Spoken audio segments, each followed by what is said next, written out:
Now here's a look for the end zone, but that one's going to wind up incomplete. Once again, they'll come up on the 26-yard line, 2nd and 10. Here's Minshew. The throw taken in by Cole. And he gets it all the way down inside the 10 and mark him at the 5. A good pickup there, 21 yards. Barney sold the go route really well. Thought he was going deep, then curled it back inside for a nice completion. DBs love when they pump the brakes, don't they? Yeah, that's really a whole lot of fun. It's almost like you said, listen, if you're going to sell the go, just go, and let's see who's faster.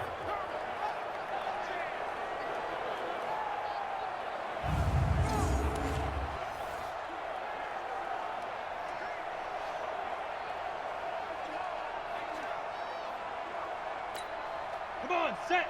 30 base. Now Minshew being chased out left. And they will score. It's a Jacksonville touchdown. A 5-yard touchdown run. And the Jags take advantage of field position on the turnover to cash this one in. We've seen this already from him in this game. 2nd time he's into the end zone with a rushing touchdown. So the head coach is going to have a meeting with the owner this week. You know why? He's got to let the owner know, I know you wrote the check for his arm, but we're going to make him a part of our running game too. This guy can do it all. Let's see where he takes us.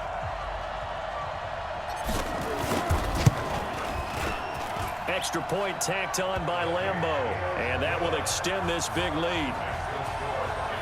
The drive there only spanning 3 plays. And it's finished off with a 5-yard touchdown run.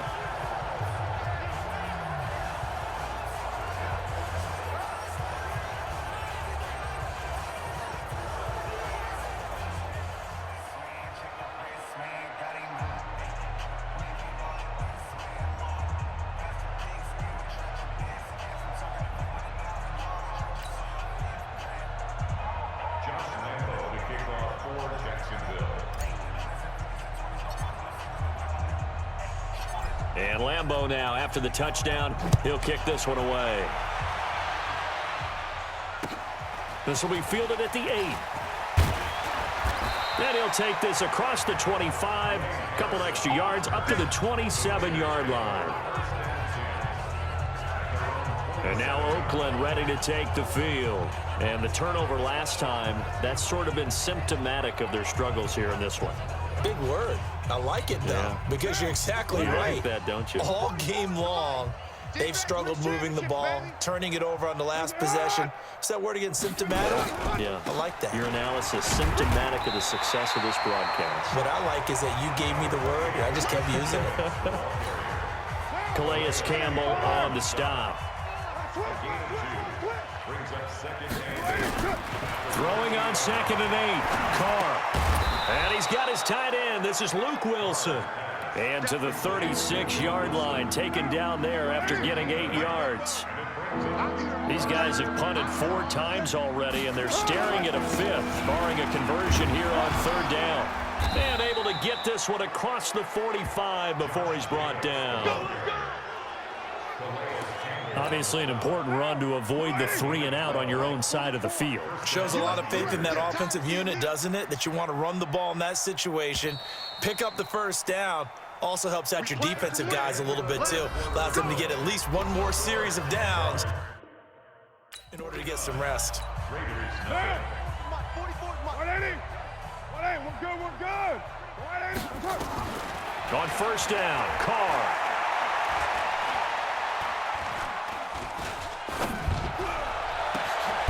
It's complete to Williams. And he goes down, but not before getting this inside the 25.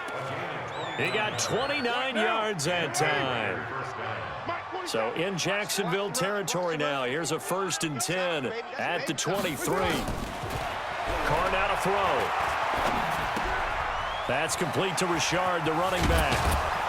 And able to break 1 tackle, but then quickly brought down. And we see another pitch and catch there to the running back. This position just continues to evolve. They've become just as critical to the passing attack as a lot of receivers, tight ends, because their ability to make people miss in the open field can really generate big plays for an offense. That his first catch so far. They've held him under wraps, but he's got a first down there. 47. Check, 47. Quit talking about it and bring it. Working from the gun, it's Carr. And down he goes. Pressure gets him back at the 14. Get him, boys. Yeah, that's how we do it. We've been around this league for a while, and many coaches never pull their starting quarterback, almost no matter the situation. In this case, though, I think he's got to make a decision. He's taking a pretty good beating out there. Yeah, with the deficit, maybe not wanting to risk an injury.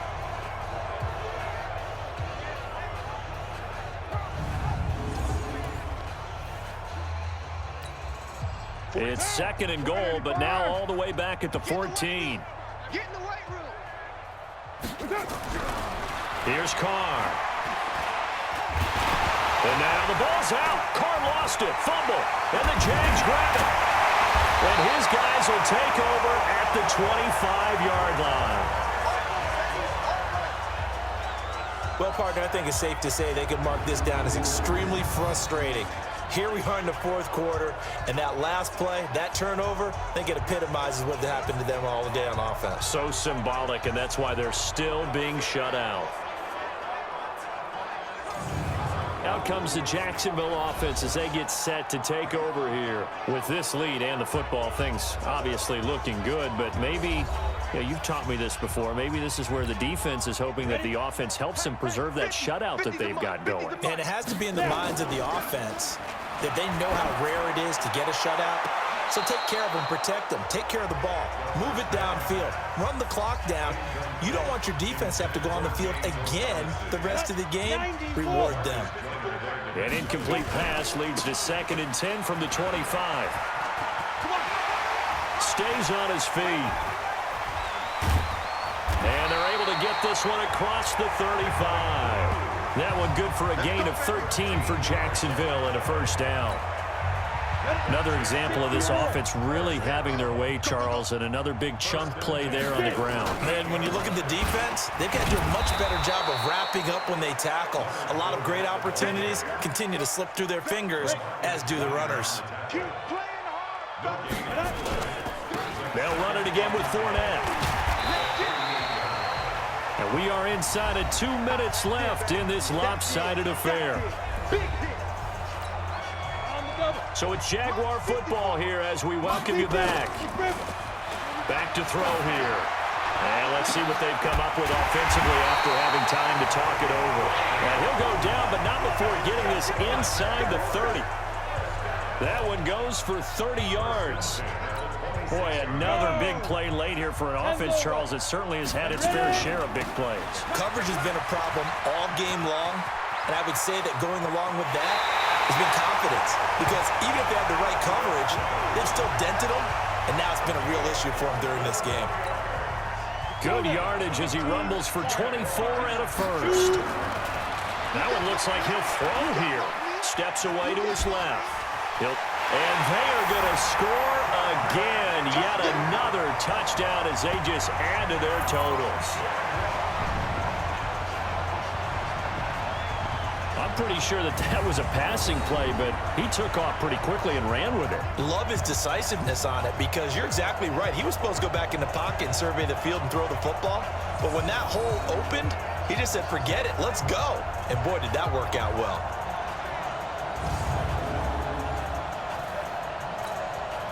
Lambo on for the extra point.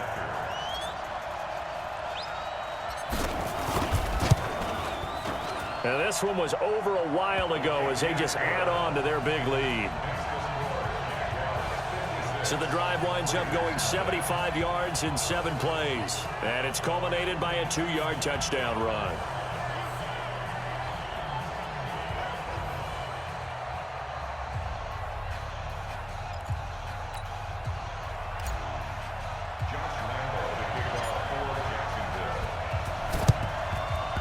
And the hands team for the Raiders able to secure it. Well, fourth quarter, they felt like they needed the football back. Unfortunately, they couldn't get it.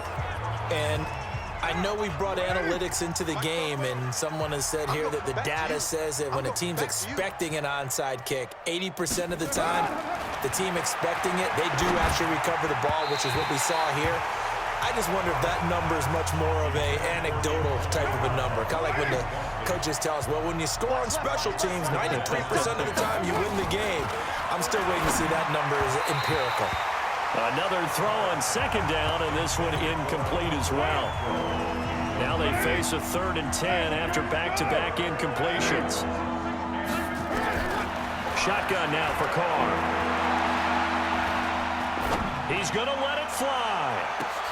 And this is caught. Well, they get one back, picking up the late touchdown here, but still down big. So they will get on the scoreboard here. Give them credit for that. Too little, too late, but no 0. Oh, you're going slow clap on me. Not very nice, is it? No, but they haven't been very nice on offense. It's been a struggle. And the kick makes it through, but flags come flying in as well. It appears we're going to get a roughing call tacked on. Well, we looked at each other right away. We knew that flag was coming out. And I always enjoy the conversation post because officials always tell you, I don't want to throw the flag, but you caused the play. You did it. I had to. And they will not get a chance to return this one as it's through the end zone for a touchback. Here we go. 60 outlaw. 5. Throwing on first down is Minshew. They'll tussle for it, and this is going to be caught. That one nearly 30 yards, 29 officially. Now a timeout called for by the offense. It's just their first. They've got 2 more to use here in the final stages.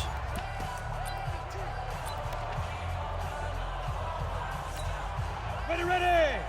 70, Indy. They'll go play action here with Minshew.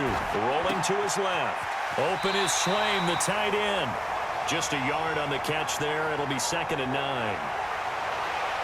And, partner, I think that's a great example that not all tight ends are created equal because everything was right. Got the completion, but he's not one of the more dynamic guys in the league. So even though he caught it, couldn't turn it into much more.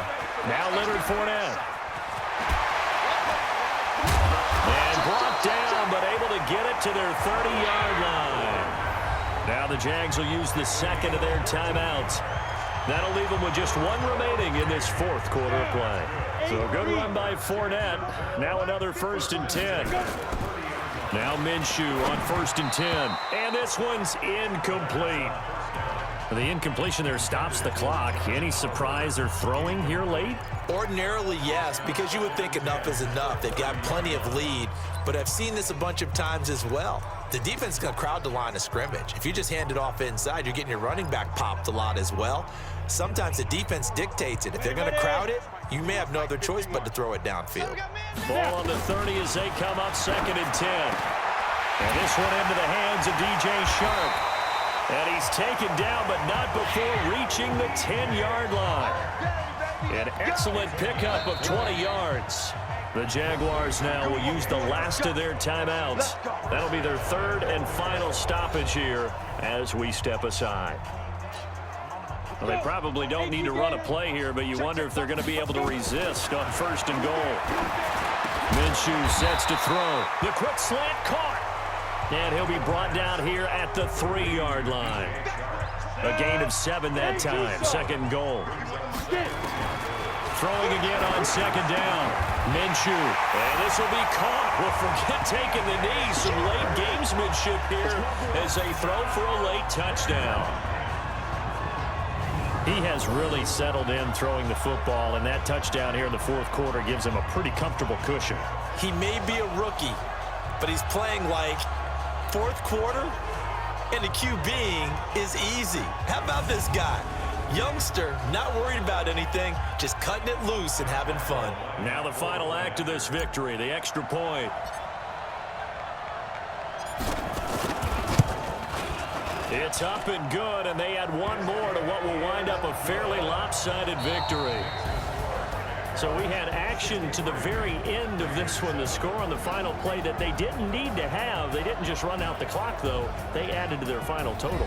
Played it all the way to the end, and you know some coaches preach that and tell their teams that's what I want all the time, and they feel like if they don't do it themselves, they're not living up to the message that they're sending out.